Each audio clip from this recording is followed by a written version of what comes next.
नमस्कार दोस्तों, आप सभी का स्वागत है। इस वीडियो में हम बात करने वाले हैं व्हाइट हाउस में डोनाल्ड ट्रंप की, जेलेंस्की और अन्य प्रमुख नेताओं के साथ क्या बात हुई, यूरोप की भूमिका क्या है, डोनाल्ड ट्रंप क्या सोचते हैं, यूक्रेन क्या सोच रहा है। सारी चीजों को टू द पॉइंट जानने का प्रयास करेंगे।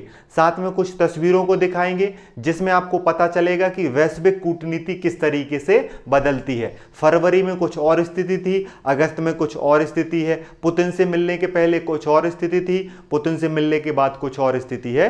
तस्वीरों से स्पष्ट किया जाएगा। इस वीडियो की पीडीएफ जो है फ्री उपलब्ध है। स्क्रीन पर नंबर दिखेगा, उस पर मैसेज करके प्राप्त कर सकते हैं। देखिए, डोनाल्ड ट्रंप और जेलेंस्की व्हाइट हाउस में मिले हैं, साथ में पूरा यूरोप खड़ा उठा एक साथ आ गया है। यूरोप, आप देखिए, यूरोप के ये सारे नेता जो हैं वो डोनाल्ड ट्रंप और जेलेंस्की मीटिंग में शामिल होने के लिए अमेरिका पहुंचे और व्हाइट हाउस में ये मीटिंग हुई।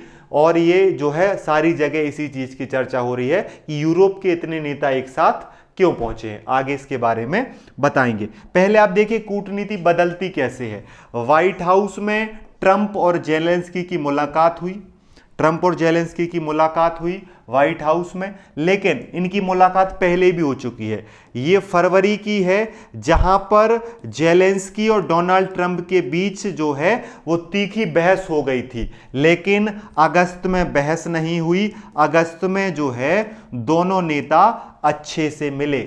ऐसा लगा कि पिछली गलती से जेलेंस्की ने सीखा और ज्यादा बेहतर और ज्यादा तैयार नजर आए जेलेंस्की व्हाइट हाउस में ट्रंप के साथ बात करने के दौरान और अपने जवाब देने के दौरान। तो यहां पर यूक्रेन जो है अलग थलग पड़ रहा था। यहां पर यूक्रेन जो है ट्रंप की हां में हां मिला रहा है।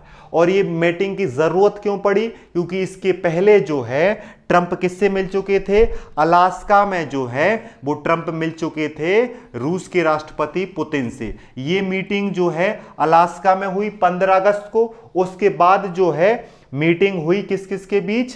जेलेंस्की और ट्रंप के बीच। लेकिन इस बैठक में जेलेंस्की और ट्रंप ही नहीं, और भी लोग शामिल हुए। वो लोग शामिल हुए यूरोप के प्रमुख लोग। आप देखिए, व्हाइट हाउस में जेलेंस्की और ट्रंप की मीटिंग में जो यूरोपीय नेता उन्होंने भाग लिया, उनमें यूरोपीय आयोग की अध्यक्ष, ईयू की अध्यक्ष वॉन डेर लेयन शामिल थी, ब्रिटेन के प्रधानमंत्री कीर स्टारमर थे, फिनलैंड के राष्ट्रपति अलेक्जेंडर स्टब थे, फ्रांस के राष्ट्रपति इमैनुअल मैक्रोन थे, इटली की प्रधानमंत्री जॉर्जिया मेलोनी थी, जर्मनी के चांसलर फ्रेडरिच मर्ज थे और नाटो के महासचिव मार्क रूट थे। आप देखिए, ये ईयू की अध्यक्ष हैं, ये ब्रिटेन के पीएम हैं, ये फिनलैंड के राष्ट्रपति हैं, ये आपको जेलेंस्की दिख रहे हैं, ये आपको डोनाल्ड ट्रंप दिख रहे हैं, ये फ्रांस के राष्ट्रपति, ये इटली की प्रधानमंत्री, और ये जर्मनी के चांसलर, और ये नाटो के महासचिव। तो ये लोग जो है व्हाइट हाउस पहुंचे। क्यों पहुंचे? देखिए, इनको समझ में आ गया है कि अमेरिका यूरोप का उस तरीके से साथ नहीं देने वाला जो अभी तक देता रहा है। यूरोप को पता चल चुका है कि उसको खुद की कूटनीति के माध्यम से काम करना पड़ेगा और स्वयं की सुरक्षा के लिए स्वयं भी तैयार रहना पड़ेगा। क्योंकि उसको पता है कि अगर यूक्रेन के टुकड़े किए जाएंगे, अगर यूक्रेन की सुरक्षा की जिम्मेदारी यूरोप को दी जाएगी, तो यूरोप को खुद की सुरक्षा के लिए भी तैयार रहना पड़ेगा। क्योंकि रूस क्या करेगा आगे ये नहीं पता, लेकिन रूस कुछ भी कर सकता है, इसकी संभावना हमेशा बनी है और इस बात से सजग भी है यूरोप। तो यूरोप ने एकजुटता दिखाने की कोशिश करी और अमेरिका के सामने जाकर एक कोशिश करी कि आप के सामने हम एक साथ आए हैं, तो आप भी हमारी बात को वैल्यू दीजिए। देखिए, यहां पर यूरोप की भूमिका जो है, यूरोप की भूमिका और पश्चिमी एकजुटता दिखाने का प्रयास किया गया है। बैठक में यूरोप ने दिखाने की कोशिश करी कि वह सिर्फ फॉलोअर नहीं है, बल्कि फ्रंटलाइन प्लेयर बनना चाहते हैं। मतलब कि यूरोप के देश ये नहीं चाहते कि वो अमेरिका के पीछे खड़े रहें, वो चाहते हैं कि वो अमेरिका के साथ खड़े हों और यूरोप की सुरक्षा में, यूक्रेन की सुरक्षा में महत्वपूर्ण भूमिका निभाएं। इसलिए यूरोप के प्रमुख नेता व्हाइट हाउस पहुंचे जेलेंस्की के साथ और उन्होंने ट्रंप से मुलाकात करी। साथ में कोशिश ये करी कि नाटो का जो पारंपरिक ढांचा है अब बदल रहा है। यूरोप रणनीतिक स्वायत्तता मजबूत करना चाहता है। यूरोप चाहता है कि वो नाटो के हिसाब से ना चले, वो अमेरिका के हिसाब से ना चले, जैसी जरूरत यूरोप को हो उस तरह का स्टैंड ले सके, कूटनीतिक तरीके से काम कर सके, रणनीतिक तरीके से काम कर सके। इसलिए यूरोप के जो नेता हैं वो व्हाइट हाउस पहुंचे। साथ में अगर देखा जाए तो यहां पर रूस पर दबाव बनाने के लिए और शीत युद्ध से परहेज के लिए भी बात करी गई। इस मीटिंग में कूटनीतिक दबाव और आइसोलेशन बढ़ा है। अब अमेरिका, यूरोप किसी कीमत पर सीधा सैन्य टकराव नहीं चाहते। जो व्हाइट हाउस में जो मीटिंग हुई है यूरोपीय नेताओं की, ट्रंप की और जेलेंस्की की, इस मीटिंग से निकल के सामने आ रहा है कि यूरोप के नेता वॉर नहीं चाहते, लेकिन वो सुरक्षा चाहते हैं। यूक्रेन की भी सुरक्षा चाहते हैं और यूरोप की भी सुरक्षा चाहते हैं। इसके लिए वो रूस पर दबाव बनाना चाहते हैं और रूस को दिखाना चाहते हैं कि यूरोप के देश एक साथ हैं, यूरोप के देश एकजुट हैं। ठीक है, हथियार के मामले में सहयोग करेंगे, ट्रेनिंग में सहयोग करेंगे, वित्तीय सहयोग करेंगे और साथ में मदद करते रहेंगे, लेकिन वो सैनिक भेजने के लिए और युद्ध करने के लिए तैयार नहीं है। ना ही यूरोप के नेता युद्ध करने के लिए रूस से तैयार है, ना अमेरिका तैयार है। अमेरिका रक्षा करने की बात करता है लेकिन सैनिक भेजने से मना कर रहा है। मतलब कि यहां पर जो रूस को दबाव बनाया जा रहा है तो रूस इस बात पे ऑब्जेक्शन भी उठा रहा है कि अगर यूरोप के देश रूस को धमकी देंगे और वो अगर यूक्रेन को नाटो में शामिल करने की बात कहेंगे तो रूस फिर जो है युद्ध नहीं रोकेगा, युद्ध को बढ़ा देगा। तो टकराहट भी साथ में चल रही है और बातचीत और शांति वार्ता भी साथ में चल रही है। यही कूटनीति का रोमांच होता है। अगर यूक्रेन की स्थिति की बात करें तो यूक्रेन की स्थिति मजबूत तो हुई है लेकिन पूरी तरह से सुरक्षित नहीं है। जेलेंस्की को बड़े पैमाने पर राजनीतिक और आर्थिक समर्थन देने की बात कही गई है, लेकिन नाटो में उनको शामिल करने से एक प्रकार से लगभग मना कर दिया गया है। नतीजा, यूक्रेन को अपनी डिफेंस स्ट्रेटजी और घरेलू सेना को मजबूत करना होगा।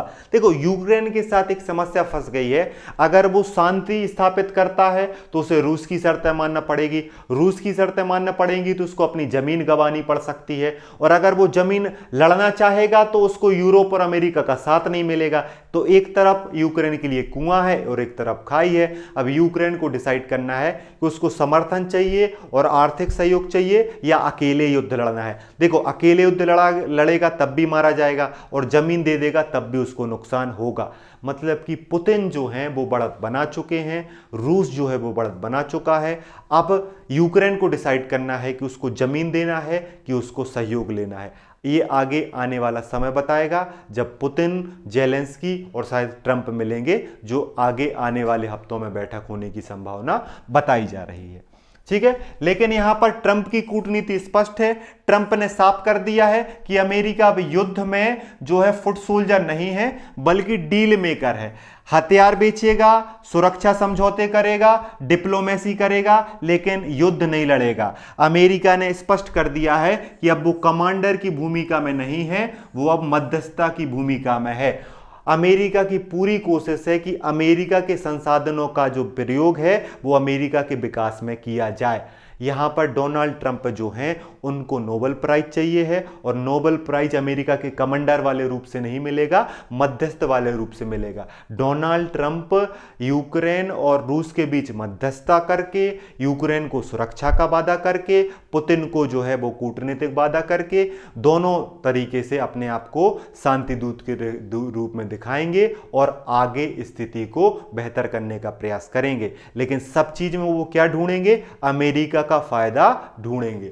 जैसा कि उन्होंने यूक्रेन को हथियार देने की बात कही है, एक प्रकार से व्यापार कहा है कि अमेरिका जो है यूक्रेन को हथियार बेचेगा। युद्ध की रोकने की बात चल रही थी, शांति की बात चल रही थी, सुरक्षा की बात चल रही थी, वहां पर भी डोनाल्ड ट्रंप ने डील कर ली। तो डोनाल्ड ट्रंप जो है वो अपना फायदा और अमेरिका का फायदा देख रहे हैं। अब उन्हें ना यूरोप की चिंता है ना यूक्रेन की चिंता है, उन्हें चिंता है अमेरिका के आर्थिक लाभ की और अमेरिका के कूटनीतिक लाभ की, और थोड़ी सी चिंता अपने लिए नोबेल पुरस्कार प्राप्त करने की है। लेकिन इस स्थिति में क्या है, भारत को अब और सतर्क रहना होगा और रूस के साथ जो चीजें कर रहे हैं उसके लिए जो बेहतर कूटनीतिक चीजों को ध्यान में रखना पड़ेगा। देखो पल पल स्थिति बदल रही है, तो भारत को भी सतर्कता से काम करना चाहिए। और चीन मौका बनाएगा कि अगर रूस और अमेरिका दूर होते हैं तो चीन और रूस और पास आ जाएं।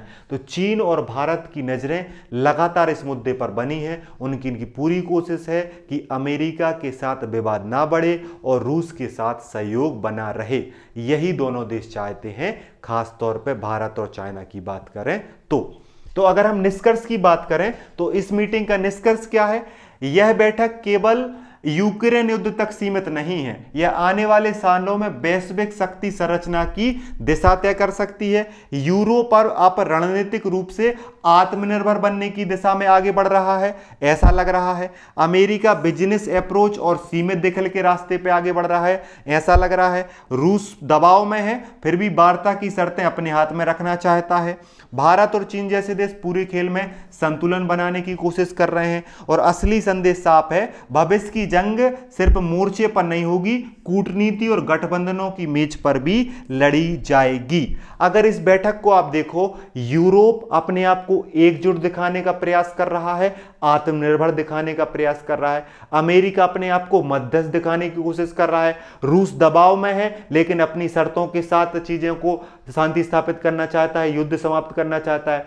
भारत और चीन संतुलन बनाना चाहते हैं। तो इन सारी चीजों से एक चीज क्लियर हो रही है कि युद्ध होगा, लेकिन कूटनीति और गठबंधन का अपना महत्व है आगे आने वाले समय में। अगर अमेरिका मध्यस्थ की भूमिका में आ गया तो यूरोप की सुरक्षा यूरोप को खुद करनी पड़ेगी, यूक्रेन की सुरक्षा यूरोप वालों को ही करनी पड़ेगी। अमेरिका उसमें ज्यादा इंटरफियर नहीं करेगा, क्योंकि वर्तमान का जो दौर है ना, यहां पर आर्थिक और राजनीतिक संबंध ज्यादा महत्वपूर्ण हो जाते हैं। युद्ध करना कोई सा देश नहीं चाहता, क्योंकि युद्ध जीतने वाला और युद्ध हारने वाला दोनों को बहुत ज्यादा आर्थिक नुकसान होता है। आप यूक्रेन के राष्ट्रपति जेलेंस्की, डोनाल्ड ट्रंप और यूरोप के जो नेता हैं उनकी बैठक के बारे में क्या सोचते हैं, और आपको क्या लगता है कि इन लोगों की मीटिंग हो पाएगी और कोई रास्ता निकल पाएगा या नहीं निकल पाएगा, ये आप हमें कमेंट में बताएं। इस वीडियो में इतना ही। वीडियो देखने के लिए धन्यवाद। जय हिंद, जय भारत।